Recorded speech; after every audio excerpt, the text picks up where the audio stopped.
এই থানার সামনে গাড়ি রাখবি নি, সরে গাড়ি। এই থানা থেকে নিমন্ত্রণ করিছে, গাড়ি থানার সামনে রাখবো না তো তোর মাথায় রাখবো নাকি? আব্বা গাই তোমার মাথা রাখবো বলছে। হ্যাঁ, আমার মাথার উপরে গাড়ি তুমি বলছে? এই তাড়াতাড়ি গাড়ি সরা, না ঠেঙে ভেঙে ফেলবো। গাড়িতে হাত দিয়ে দেখ, তোর কোমরে অনেক কষ্ট আছে। এই তুই জানিস আমি কে? আমার বাড়ি তুই যে থানা, আর তুই আমাকে গরম দেখাস?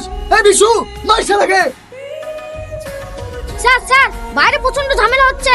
এই তোমরা যাও তো, গিয়ে দেখো কারা ঝামেলা করছে। এই তোর থানার সামনে ঝামেলা করছিস কেন?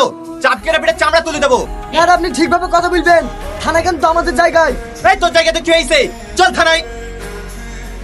স্যার, আরে থানার সামনে ঝামেলা করছিল, তুমি বলতে গেছি বলে আমাকে গরম দেখাচ্ছে, বলছে কেন থানা ওদের জায়গা আছে। স্যার আমাকে চিনতে পারছেন না, আমি এই বাড়ির মালিক। মালিক তো কি হয়েছে? নিয়ে যাও লাগাবে থানার সামনে বাদদাম করা।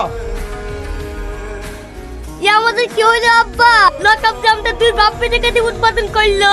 ওইসব কথা বলিস নি বাপ, ওইসব কথা মনে পড়লে বুকটা আমার ফেটে যাচ্ছে। এই অনুষ্ঠান শেষ হয়ে গেছে, এবার ওদেরকে ছেড়ে দে। এই দাঁড়ান, মিষ্টি নিয়ে যান, আজকে থানা উদ্বোধন হলো তো মিষ্টি মুখ করবেন। কি গো সবাই মিষ্টি নিয়ে চলে যাচ্ছে, আর তোমার আসতে এত দেরি কেন? আমি মিষ্টি খাবো বলে কখন থেকে বসে আছি। তো দেরি হবে না, আজকে থানায় উদ্বোধন। কটা পুলিশ আসলো আর কটা পুলিশ গেল, এগুলো বসে বসে হিসাব করছি নু। ওগো তুমি এত রেগে রেগে কথা বলছো কেন? কি হয়েছে? আব্বাকে আমাকে সকাল থেকে লকআপে ভর্তি দিয়েছিল, এগুলি ছাইলো। কি শরমের কথা, তুই ভরে খেয়েছিল তো, ওদের কানে মিষ্টি লাসা। এ তো মিষ্টি নিয়ে এসছে, যা টান মেরে ফেল দিয়ে আয়গা। এই মিষ্টির প্যাকেট ফেলো কে রে? আমার মনে হয় বাড়ির মালিক রাগ করে ফেলে দিয়েছে। মিষ্টি ফেলে দিয়ে আমাদেরকে অপমান করা।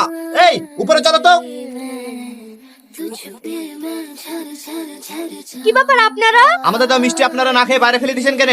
আমাদের বাড়িতে সবারই সুগার, মিষ্টি খাবে কে? মিথ্যা কথা বলছেন, মিষ্টি খান বলছি। झूले तो खरी